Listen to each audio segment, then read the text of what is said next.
Governments often say they're working for your financial freedom. They speak about stability, growth, and opportunity. And while parts of that are true, history shows another side that's not always acknowledged. Over centuries, governments have used certain financial tools, sometimes intentionally, sometimes by necessity, that end up hurting ordinary people more than helping them. What's remarkable is that these tools aren't new. They've appeared again and again just under different names, always moving wealth upward while leaving the majority struggling to keep up. Let's start with the oldest one, inflation. When governments spend more than they collect in taxes, they have two choices. They can raise taxes directly, which is unpopular, or they can reduce the value of their money. That second option is what we now call inflation. Ancient Rome understood this very well. Around the 3rd century, Roman emperors started reducing the silver content in their coins to cover military costs. The denarius, once nearly pure silver, became mostly copper, with a thin layer of silver on top. On the surface, nothing looked different, but people's savings quietly lost value. Prices rose, wages lagged, and ordinary citizens ended up paying for the empire's expenses without realizing it. That basic idea, quietly devaluing currency to manage debt, still exists today, only now it's handled by central banks instead of imperial mints. In the Middle Ages, the method changed shape. Kings and queens in England, France, and Spain frequently demanded loans from wealthy merchants and guilds. Refusing wasn't really an option. These were loans in name only, more like forced contributions. Some were repaid years later, often with cheaper currency or none at all. The crown maintained its wars and courts, while the lenders had no choice but to comply. It was control presented as duty, and for centuries it worked. By the late 1600s, governments found a more structured version of this system. When Britain established the Bank of England in 1694, it wasn't to help the public. It was to fund wars with France. Wealthy investors bought bonds from the government and earned interest, which was paid using taxes on everyday goods like beer, salt, and fabric. The rich lent money and profited. Ordinary citizens paid the taxes that made those profits possible. It was a shift that created the foundation for modern government finance. Stable for the state, secure for investors, but costly for workers and families. In the modern world, the pattern is more complex, but not that different. Governments spend beyond their means and issue bonds, essentially borrowing from investors, banks, and other nations. We're told this debt funds public programs, infrastructure, or health care, and sometimes it does. But much of it ends up sustaining corporate subsidies, military contracts, or political projects. When the bills come due, the solutions often look familiar: raise taxes, inflate the currency, or cut social spending. The debt is shared by everyone, but the benefits are concentrated at the top. Then came the era of bailouts. During the 2008 financial crisis, major banks and corporations took huge risks and nearly brought down the global economy.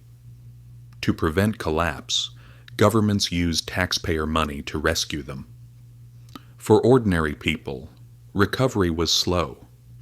For the institutions that caused the problem, profits quickly returned.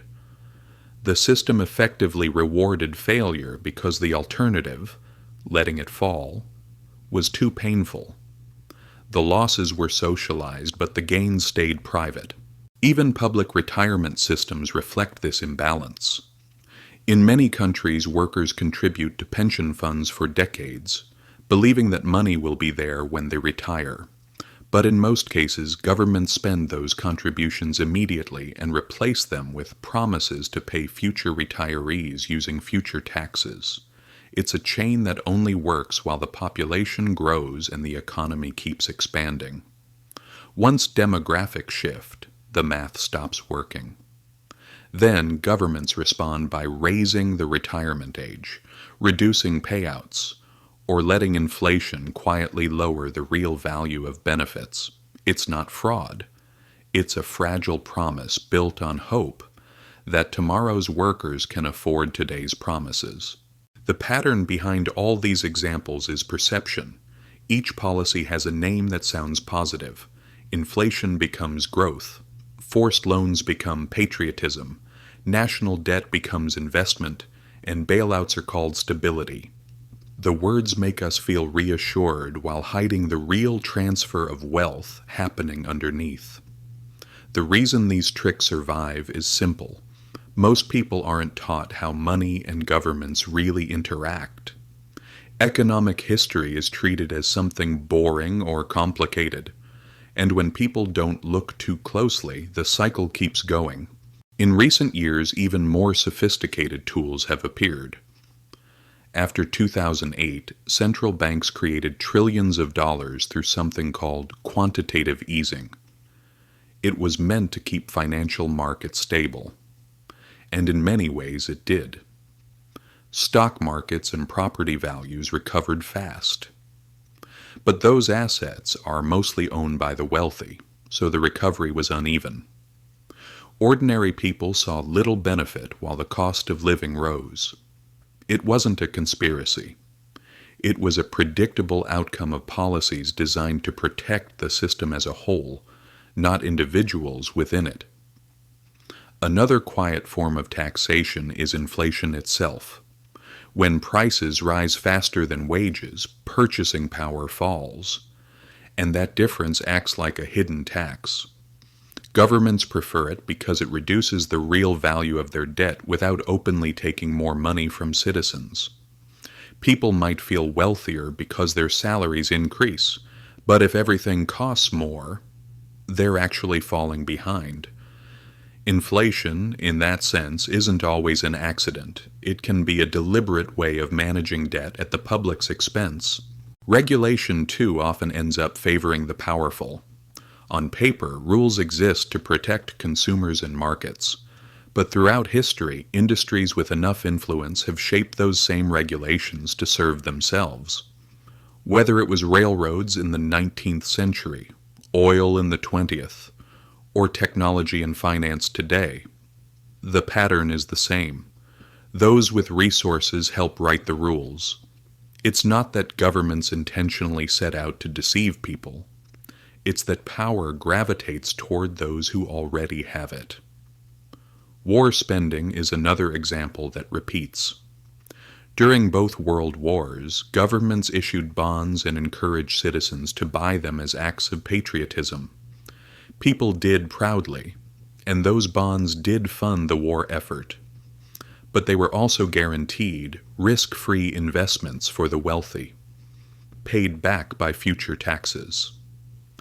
The same structure financed modern wars in Iraq and Afghanistan, enormous debts benefiting contractors and investors, with the costs spread across generations.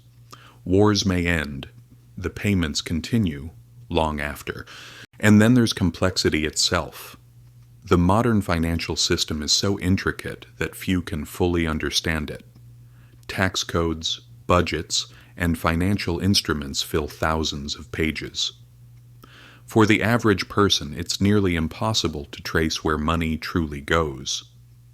This complexity functions as a kind of shield, not always intentional, but effective. When people can't follow the flow of money, accountability disappears. In ancient Rome, you could see a debased coin. Today, the equivalent changes are hidden in digital ledgers and technical language. Why does all this matter now? Because these same patterns, inflation, debt, and quiet wealth transfers, still shape how economies function. Every time there is a financial crisis, the reflex is to protect large institutions first, then ordinary people later. Debt keeps growing. Currencies keep losing purchasing power, and the average person works harder for less real progress. It's not a single person's fault or a secret plot. It's a system built on habits that no one wants to break because doing so would be too disruptive. The lesson from history is simple. These mechanisms always come back. When Rome diluted its coin, citizens lost. When monarchs demanded forced loans, merchants suffered. When modern states rely on inflation and borrowing, households carry the weight. The actors and technologies change, but the dynamic stays the same. Most people will never recognize this pattern because we're taught to accept it as normal. Taxes as duty, inflation as growth, debt as stability. We assume the system is built for our benefit, when in truth it's built to sustain itself. That's not cynicism, it's realism. The only real defense is understanding. Financial education isn't just about making money.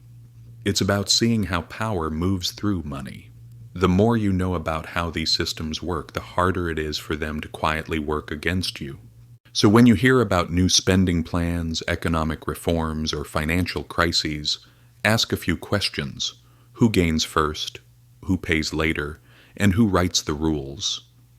The answers usually reveal more than the headlines ever will. If this gave you something to think about, stay curious. History isn't just stories about the past. It's a guide for understanding the present, and the better we understand it, the less likely we are to repeat its mistakes.